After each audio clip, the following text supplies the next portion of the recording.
Hey everyone, how's it going? Welcome to today's video. Hope you all have had a great day in the market. As always, if you enjoy these videos, please give them a like before you watch them or after you watch them. It really helps me out. And subscribe to the channel if you haven't already. As for today, we're green. 8th day in a row of trading to be green. Really happy with how everything's going right now. A bit of momentum, a bit of confidence. And the market has been there to help us out, certainly. So keep that always in mind. Can't make winning trades if the market doesn't allow us to do so. So happy with really happy with how everything's going, and as I said, I hope you guys are smashing it as well. We traded BLIN today. We only took one trade, 14-cent winner, as you see here. Day realized $14.10. Shares total 200. So it's 100 in, 100 out. Equity is increasing, which is great. And just show you here, BLIN, we longed it. We got in at 878 and we got out at 892. Sold it too soon. Definitely sold it too soon. That's one of the things we just need to be a bit more patient on. But having said that, for me, when I'm looking to long, it's not that I want to keep to 10 cents, but just keep in mind, if I can make 10 cents every time I take a trade, when I take 3,000, 4,500 shares, 5,000 shares, so say 3,000 shares and make 10 cents, that's $300. So if I can get in with 3,000 shares, capture a quick 10 cents, I'm up $300, and that's a great day's work, or especially a great way to trading only an hour or two of the day. So that's all I'm really looking for. But obviously I do want to try and maximize my profit at the same time. And I definitely could have today if I just was a bit more patient. And that's kind of the theme with me scalping these long setups. They are for me scalps. I'm just looking to get in, get out quick, looking to capture at least 10 cents, but obviously got to learn on trying to capture in more of the profit as well. So yeah, we're going to talk about it now. So the stock we traded was BLIN. It made a great move yesterday. It's a micro float stock. Micro floats do tend to have sort of continuation on the second days as well, and most of the time what you find, such as like ABIO last week, on the second days they can tend to just sell off as well. So they can always have a bit of continuation, so a bit of momentum as it done today. As you see here, it went from, it pretty much nothing was happening pre-market with it, and then all of a sudden bang, spiked up from that 615 area all the way up to 870, and then it continued up pre-market to a high of like that 960 area. 950 was a quite a key resistance area on the daily chart. That's where if I was shorting it, I was going to be looking to get in at that 950 area.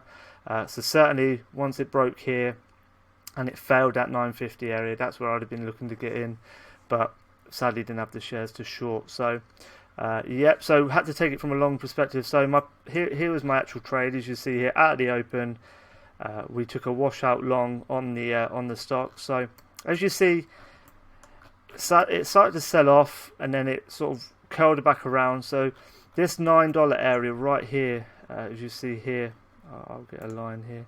This $9 area was becoming a bit of resistance on the stock right there, and then as it broke through, curled back round and broke through again before the market opened. I just for me it was too high to get in for an entry over this 920 area. So what I was looking for was actually a washout long. So I marked out this area here, this 870, and as you see here, pretty much 1, 2, 3 candles. So it's kind of that support area that I was looking for. And then what happened at the market open, it squeezed up to around that 920. Actually no, I think it squeezed up all the way to 940, washed out all the way down to 8.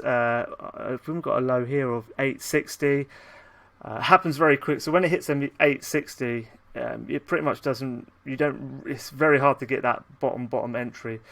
So I hit the when I saw the washout, saw the level 2 slowing down, got in 878, and then I sold it into the pop at 892. But the thing is, I should have literally been waiting for the retest of 9, break of 9, and it did actually go up to a high of around 924, 925.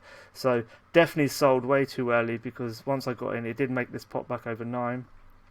So that was happy that I captured, happy that it's a winning trade, happy that I captured 14 cents, but sold at 92. I could have probably got an exit of even the 914, 924. So this could have even been a 20, 30 cent trade. So definitely missed out on that one. This actually washed out again here, but there was a good opportunity because it went up to 950. It actually did. I think it kind of washed out down to the VWAP, the $9 area, the 890 area. But this was the next one where it was up 930. This was a big washout right down to 870 again. That's the entry I missed. This one, so the first one was definitely one you should hold a bit. You can hold. I think you can hold a little bit longer. An extra 10-15 seconds. So you still got to be quick because I think you can always get that greater pop. But on these second ones, then you've got to be a bit more careful. If I got in at 870, I'd look to sell for the $9 area. But missed that entry, saw it all happen, didn't pull the trigger. I think maybe I'm trying to protect the profit on the day. Who knows? But that was definitely an entry. We had quite a few washouts that kept happening. Then you see it squeezed all the way up to 1010. What happened is this 940 was becoming a hard resistance area. Once it broke, all the short sellers got squeezed because that 950 was a daily resistance. Got to high 1010 and then it just bled out. It couldn't really do nothing. It was very tug of war a little bit, but ultimately bleeding out because there was just nothing you could really do here. It did wash out here, made a great washout from 960 down to 870, so a 90-cent washout. But I don't like buying back. If this has done it here, and then obviously would have gone down to like the VWAP or something, I would look to buy it because of that support area. I know we've got this line here at 870, that is a potential support area, but I don't like these backside washouts. You see it when you see bleed, and then it washes out hard. Yes, you still may get a bounce, but it's very, very risky, so not my entry. The first one here, the second one here, we want front side washouts. You see how this is happening on the front side of the move. That's where we're going to get more of the bounces, and then we can capture profit. And certainly this was definitely a 30-cent profit taking a potential here, and even on this one was a 20-30 cent potential, but we looked to get a bit less. And to be honest, after that, I just didn't really watch anything.